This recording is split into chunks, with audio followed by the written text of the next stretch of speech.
Welcome back to the channel, you Kurd Nerds. Today, we got something pretty exciting. You see what this is right here? This is a smoke kit. You heard that correctly.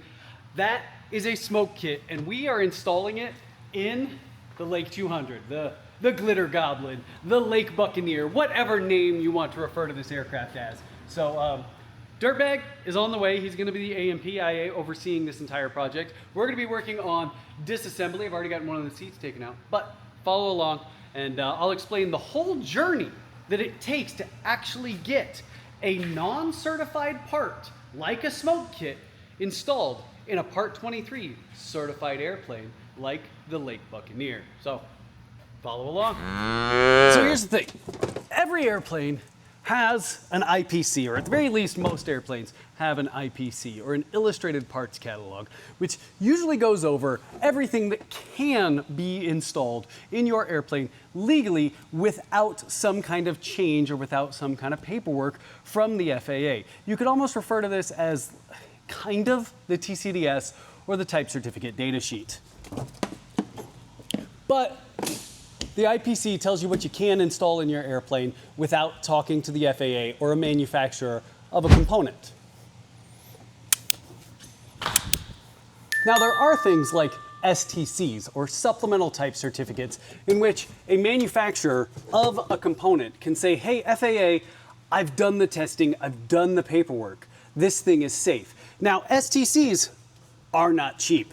I've heard that they range in the wheelhouse of $500,000 for something as simple as an alternator. Well, maybe an alternator is not that simple, but it's prohibitively expensive for a lot of manufacturers of components, especially superfluous things like smoke kits, to go through the process to prove to the Federal Aviation Administration that it's safe to install in every airplane or most airplanes.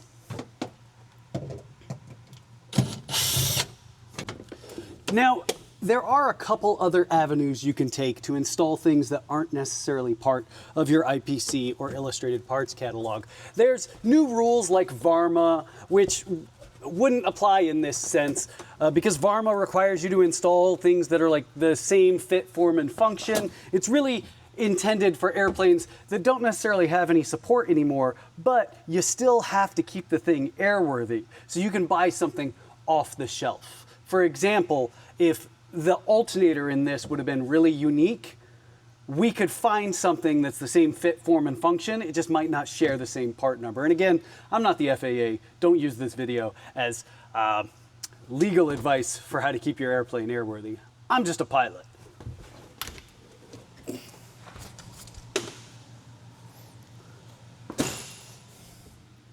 But we've got one other option to install things that aren't part of your IPC, TCDS, or a supplemental type certificate.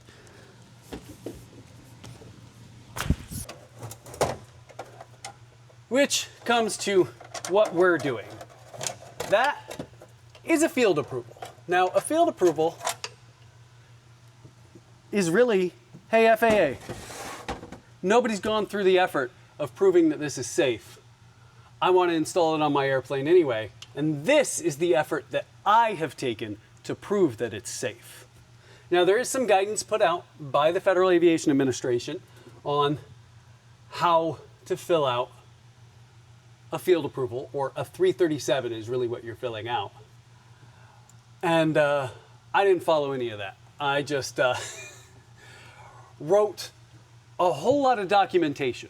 I'll try to put my 337, my original 337 down below, which was 68 pages. By the way, which is way too long, down below, so that you can see what I did, and then hopefully learn from my mistakes and have a little bit easier of a process getting something approved. All right, we've gotten most of the interior taken out. And if you really want more details on what it takes to get a field approval, I definitely recommend contacting your local FSDO. Contact your local FSDO. Most of them are more than happy to help you out.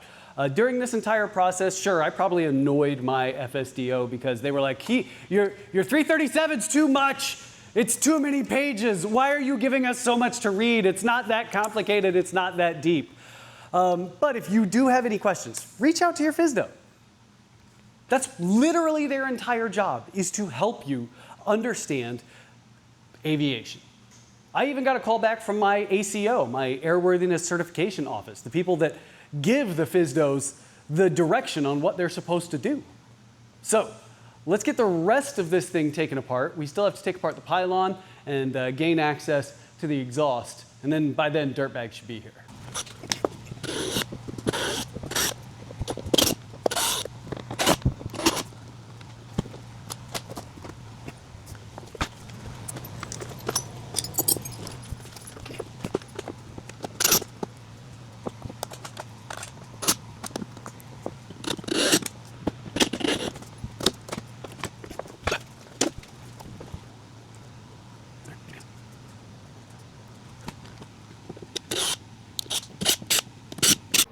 All right, we're on day 2 of smoke kit install, and these jobs always look worse before they look better. We've got most of the rib nuts put in. We've got our plate that we're actually going to secure everything to right here, and again, most of that is done. The only other thing that we really need to do is run our hydraulic lines. This is our, well, not hydraulic, but oil line. We're going to run this. This is Aero Quip. And we just need to cut it to length. We've already got the ends on, well, 2 of the ends, and then we got to put more ends on it. But let's stop talking about it and let's get after it. So we've got the smoke kit. It's going to go back here across those 2 ribs. Actually, I think the better play is going to be to take this, to measure it against the length that we're going to have up there, and then trim it so that we can have as much as possible back here. So, all right, it's hot. We made progress. We got the electrics mounted in their little electrics tray. We got all the riv nuts in place, and we've got a little mock-up of how it's gonna get mounted. Like it's gonna look something kind of like that, but different and better. It's hot. Don't stand up that fast. We also got most of the stuff routed on the engine. This is supposed to be a 1-day job. 1-day job? One day it will be done. Yeah. That's what they mean by 1-day job. A job that will be done 1 day. Before Oshkosh. I'm tired. All right, I feel like we're finally reaching the home stretch. We've got the tank, all that's mounted. We just need to take some of the parts out and paint them so that they don't corrode.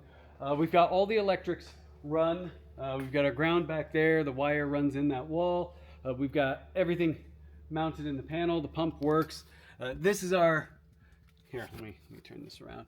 Here's our little electronics tray. So we've got our relay. The relay is what's powering all the high power stuff, like the pump and whatnot. Then we got our 2 different breakers. One of these breakers handles the little LED indicator up there. And then the other one is actually providing protection for the pump in the event that, you know, anything shorts out. But,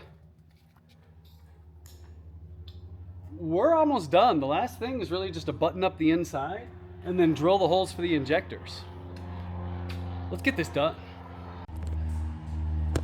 Are we live? Curd nerds.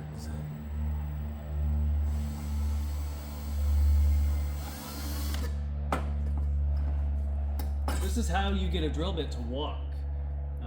So first you teach it heel and then you teach it to walk. Get it?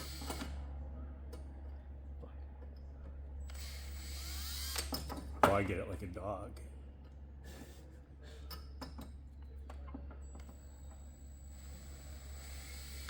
High pressure, low speed.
smoke kit is installed. Let's go see what it's all about. R1 Hotel Tango, fly runway heading, runway 24, clear for takeoff.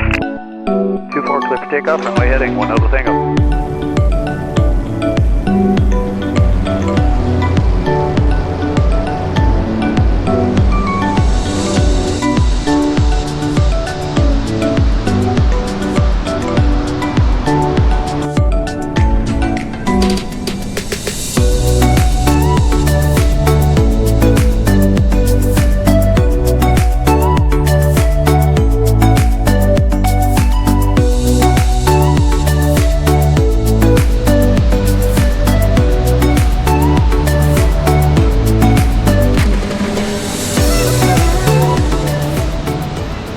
And there you have it.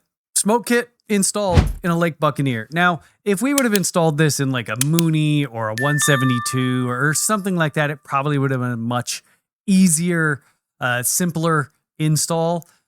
We spent probably 4 to 6 hours just planning this thing, which ate up an entire day. And then, we've obviously got lives and things that we need to do other than install smoke kits. So it took about a week. I'd probably say about 40 hours for a full install for us to get this done. And that's not including all the paperwork and everything associated with it of getting the field approval. So I really hope that, you enjoyed watching this process. I really hope that maybe you learned a little bit about how to get a field approval in case you want to help with a visual collision avoidance system is what I've seen some people call these smoke kit installs.